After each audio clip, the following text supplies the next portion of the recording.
to the light. Why is he on the team? I don't know how many times I have to ask the same question. Why? He's an amazing player. He's going nowhere with this team. They're going nowhere. They have a golden opportunity to get probably 3 first-round picks from a team. They don't win with him. They cannot win without him. And another team... Am I joy Illinois advancing to the Final Four? Probably. He's just a hater. He roots for all of our schools to lose. He really does. So he's rooting against Illinois and Michigan. He roots against Illinois. Maybe it's a thing he has against Orange and Blue. I'm not sure. That's right. We can't confirm, but it's clear that anytime our school is on the doorstep of accomplishing anything consequential, he is rooting for the other team to win. That's absolutely true. That is confirmed.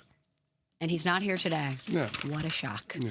Okay, well, a team that he has a lot of affection for is the Cleveland Browns. And it's starting to feel a little bit like a toxic relationship, in my opinion, CC, between Myles Garrett and the Cleveland Browns. We know that he had... It's just starting to feel that way? Well... We ain't been there for a while now. He demanded a trade, and their response was, we'll make you the highest paid non-quarterback in NFL history. And he decided he was going to stay. Mm-hmm. But so just like begging for another chance after you done your person wrong, and then you're like, you know what? Maybe I can change him. Maybe they really mean it this time, but you know they never do. Yet you stay in this vicious cycle.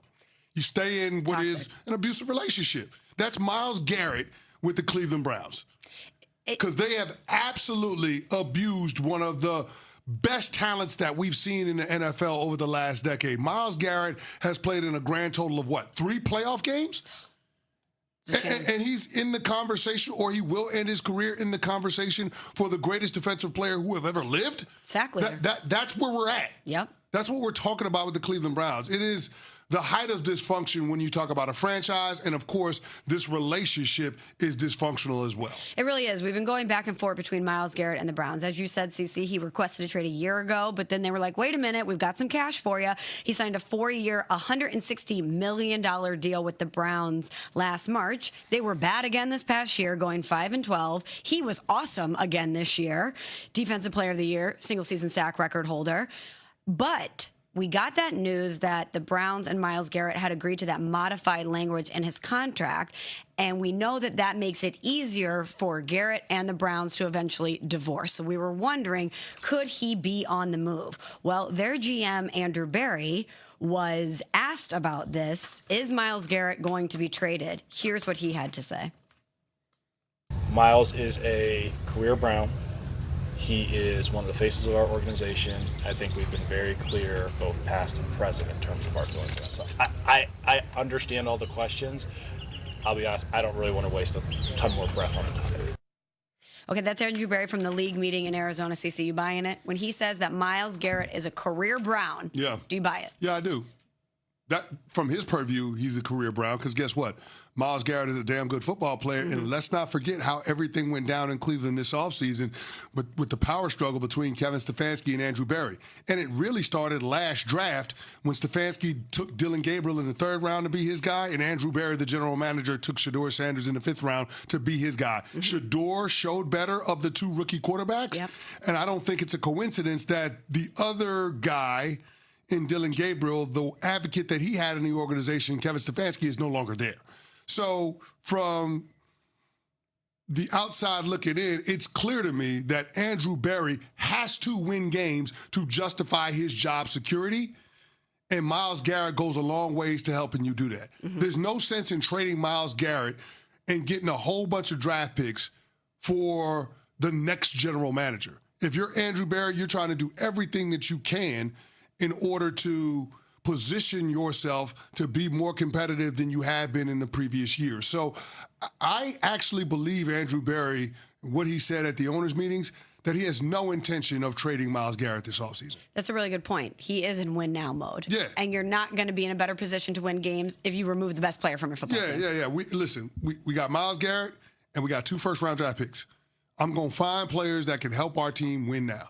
Maybe Maybe there's a situation, maybe there's an opportunity for them to bring in another veteran to compete with Shedeur. Maybe they're going to see what Deshaun Watson has to play. The quarterback position seems to be the biggest riddle for the Cleveland Browns. They've got issues all over the roster, particularly on the offensive line as they've tried to retool that unit this offseason. They need more playmaking in their skill position core.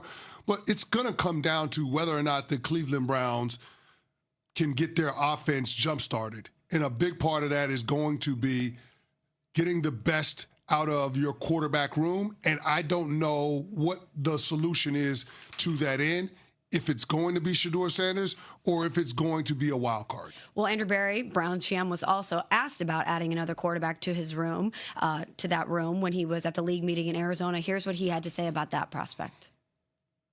You always want to be flexible because you don't know how circumstances change or what opportunities come your way. Our lean would be if we do add someone to the quarterback room, it would be someone who's a younger player most likely.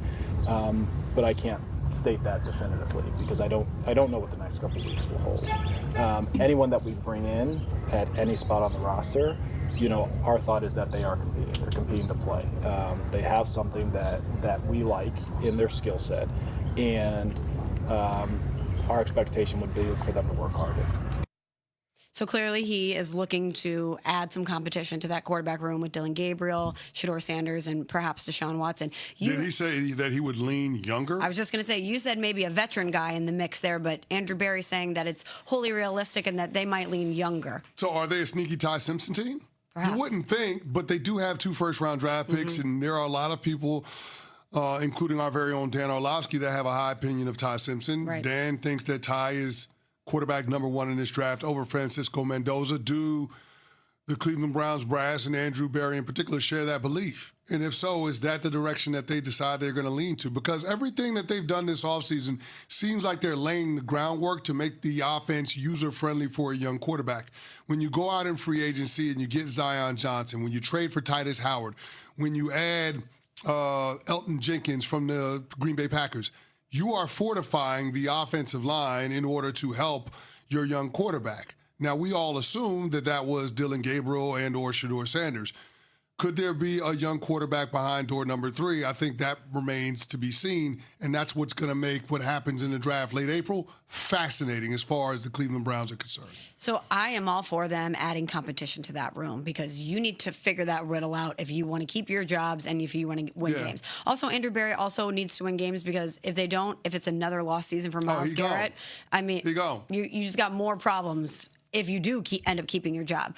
But CeCe, so much of the drama that happened last year was that people were clamoring for Shedeur Sanders, and they refused to really define who was going to be QB1, make Shedeur the guy. They tried out Dillon Gabriel first. Even if they add to that room to avoid all that drama, do you think they should just name Shedeur QB1, or do you think he's still in a position where he needs to compete for it, Andrew? Yeah, I think he's still in prove-it mode. I think there are things that you saw last year that you like, but it's certainly a grade of incomplete. And by no means is he entitled to anything, especially as a 5th-round draft pick. So I would say that Shedeur has more to prove in terms of being the unquestioned full-time starter, but I think he goes into the quarterback competition in pole position.